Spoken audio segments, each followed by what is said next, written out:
You're stronger than you think. You're bigger than what you're up against. You were created to overcome. Born with what you need to defeat what's trying to stop you. You may feel weak, intimidated, overwhelmed. That's okay. God made us with feelings. I'm not saying don't feel things. I'm saying don't let feelings have the final say. Don't let your feelings run your life.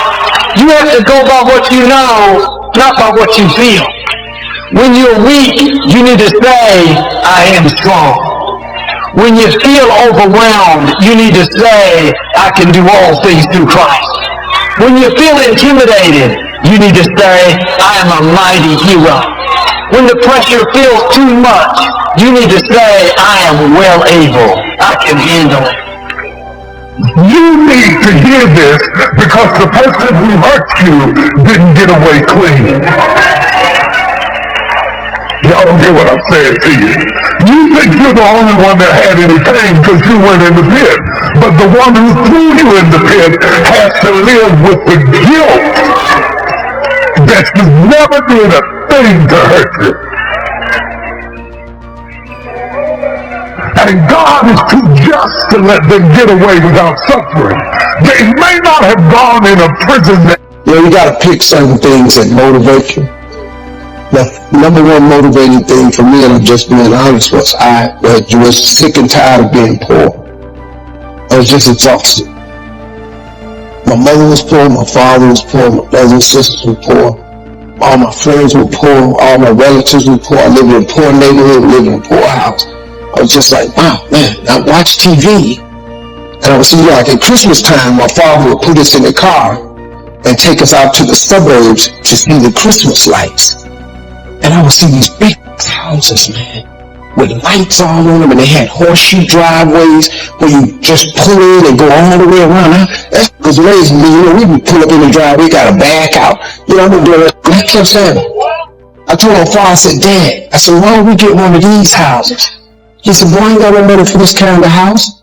He said, but if you work hard, keep going to church like your mama say, you can make some money, you can buy you one of these houses. That was it. My motivation was to buy a big house so I could put up Christmas lights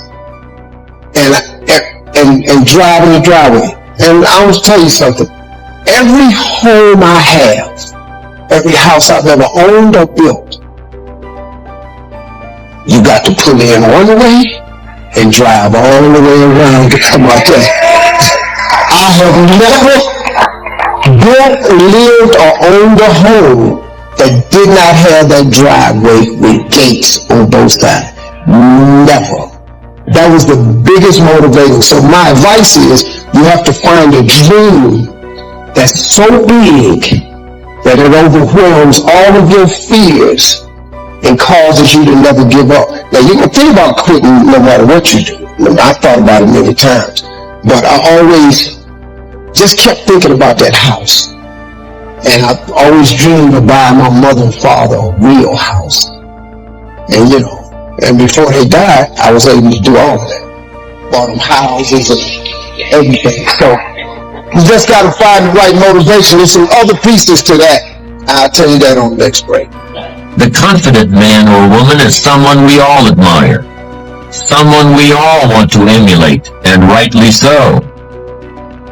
The confidence man, on the other hand, is something quite different.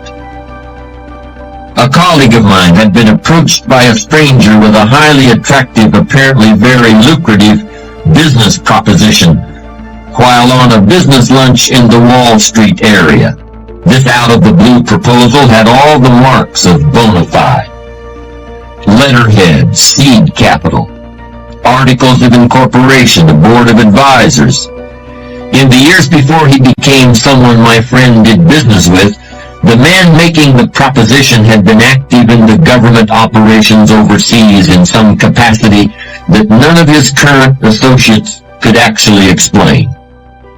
This former public servant intimated that the opportunity involved buying shares in a corporation set up to import and export fresh fruits and vegetables from Central and South America outside the North American growing season. Apples in April, plums in December, lettuce in February.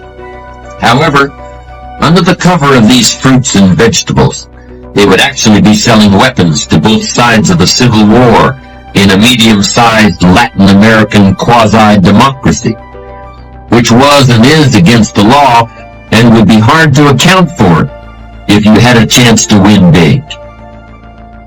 My friend slipped away from his lunch table and placed one phone call to a man who would know. Sure enough, this very individual had been accepting investments from wealthy individuals all over the country without ever showing his books. Furthermore, so the plan ran, investors would be invited to inspect the foreign warehouses where their goods were stored and then held for sizable ransom from their families, friends, and business associates. Can you imagine what kind of person would attempt to play such a trick on someone who knows his way around? So much for one of the few real confidence men that still operate out of a restaurant. You've got to learn to crawl before you can walk, and walk before you can run. Nobody grows to be an adult in this day and age without the leap of faith, the act of confidence which says, I have the equipment to walk among people. I have the goodwill and the sharp eye to do well and to do more than just survive. And I assure you that when you sense confidence in others, you are sensing your own strength. And if they sense that confidence that you have in yourself, they can do nothing to harm you. What others have, you also have. But what others may lack, you don't have to do without. And you can be absolutely confident of that. You know, I think, Murray, life's greatest heartbreak is being untrue to yourself. And I come from very humble beginnings. I have a great family. And yet the people around me said, if you become a lawyer, like I basically had a choice, become an engineer, a doctor, or a lawyer. And so I followed through on that, and I went to law school, and I became a really successful litigation lawyer. And I had, a nice place to live, and I had a nice car, and I was making great money, and people said, you're on the way to being a judge. And yet I would wake up every morning and I would look at myself in the bathroom mirror, and I didn't like or even know the person who was looking back at me. And I love that word angst. That angst just got to a point where I said I had to make some changes. And so I started listening to that silent whisper of my heart. There's something I believe in, which is instinct is much more powerful and wiser than intellect. And I think when all of us trust our instinct in a world that says intellect and logic is everything, we start to enter what Mr. Riley in the 5 a.m. Club calls the magic, and that's sort of what happened to me. I find your destiny doesn't knock, it whispers. And so it wasn't this epiphany, it was just, I think when you start to trust your instinct and trust yourself versus the world, and you sort of block out the opinions of other people, the pace of synchronicity starts to open up, and these doors that you're supposed to walk through start to present themselves to you. Where I got my work ethic from was the hours I had to stay learning this. When you sit down and you're not smart, and you have a disability, and you still want to be at the top of your class, I didn't want to just get by. When I realized that I can learn through hard work, and I can beat the valedictorian in school, I got put in 10 hours more a day than he does. You know what kind of strength comes from that?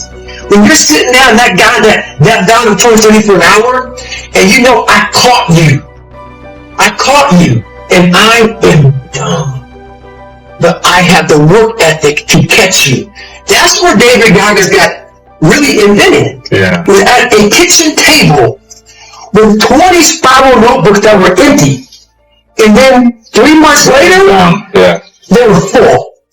And when you can go through that, I still have them in my storage room. You go through these spiral notebooks. of your life. And you realize, this is how I learned. This is unbelievable. There's no miles. It's not about the miles. It's that. Having the discipline every day to say, for me to learn this one math problem, it's going to take me 10 hours. And that's where and you realize through hard work, you can outwork anybody, no matter how badass they are. But that's the part people don't want to dive into.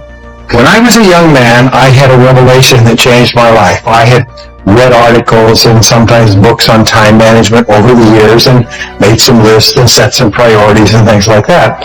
And I always felt, however, that my life was the sun and that all the different factors of my life were like planets that orbited around my life. And whether that was physical fitness or the socializing or work or time management, they were all planets in orbit. What changed my life was when I realized that time management is the sun and everything that I do is the planets in orbit. Everything we do in life revolves around time because time is life. Time is the substance of our life. That the quality of your life is determined by the quality of your time management. That everything we have or are or ever will be a direct result of how we use our time. And the wonderful thing is we're always free to choose how we use our time. In life is going to be throwing a lot of stuff. Nobody's going to be spared. That's why Viktor Frankl called it unavoidable suffering. But suffering is a choice. You have a choice because you can suffer or you can choose to do whatever you need to do to liberate yourself, whatever you need to do to reinvent yourself, whatever you need to do to get the help that you need to overcome whatever you are stuck in right now.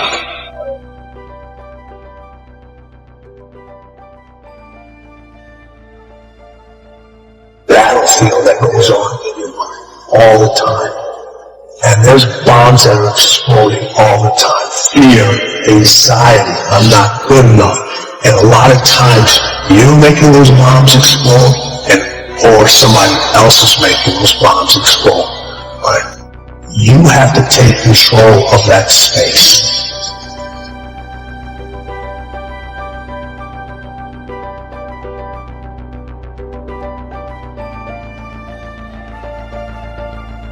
To give people a vision of themselves beyond their mental conditioning and their circumstances, to let them know that they have greatness within them. But greatness is not our destiny. It's a choice that you have to make every day.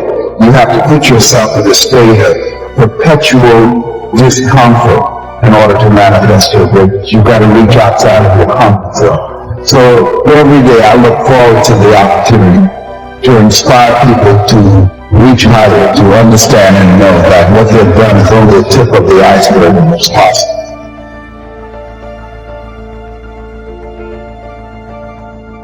Power to me is the ability to close your eyes and imagine a world the way you wish it was, and then open your eyes and make that world come true.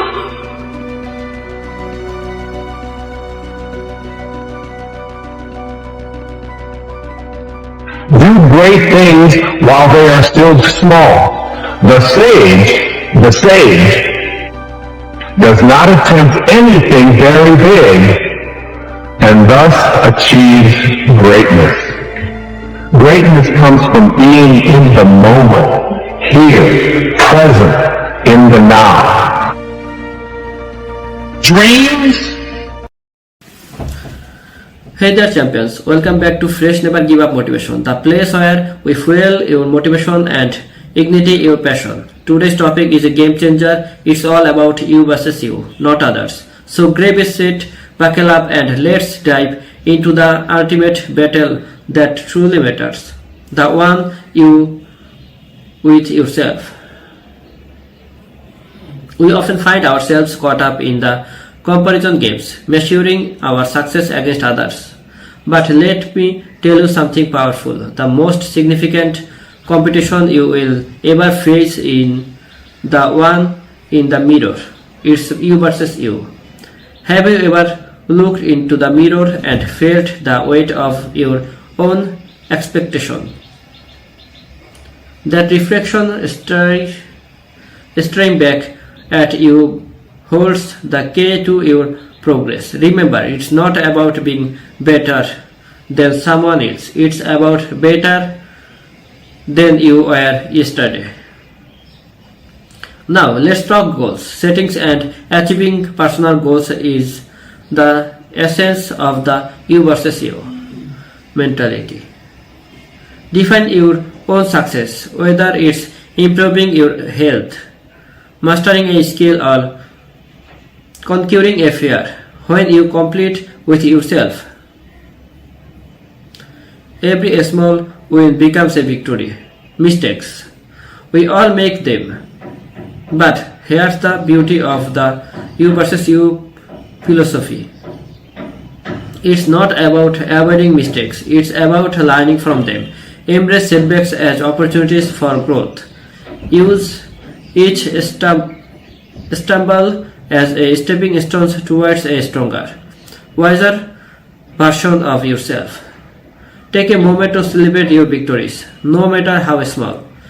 In the you versus you journey, progress is the ultimate prize. Acknowledge the steps and you have taken and let them propel you forward. You are your own cheerleader and greatest supporter. A positive mindset, if it is your secret weapon, is the you versus you battle. Repel self-doubt with self-belief. Turn obstacles into opportunities and cultivate a mindset that fuels your journey towards self-improvement. So here's the challenge. My fellow warriors, embrace the you versus you mentality. Turn your focus inward. Set personal benchmark. Learn from your experience and celebrate your victories. Remember, the greatest version of yourself is waiting to be unleashed. And the only competition that truly matters is the one with the other person you were yesterday. If you found this video inspiring, give it thumbs up, hit the subscribe button and share it with someone who needs a boost in their you versus you journey. As always, keep pushing forward, keep striving for greatness, and I will catch you in the next motivational session.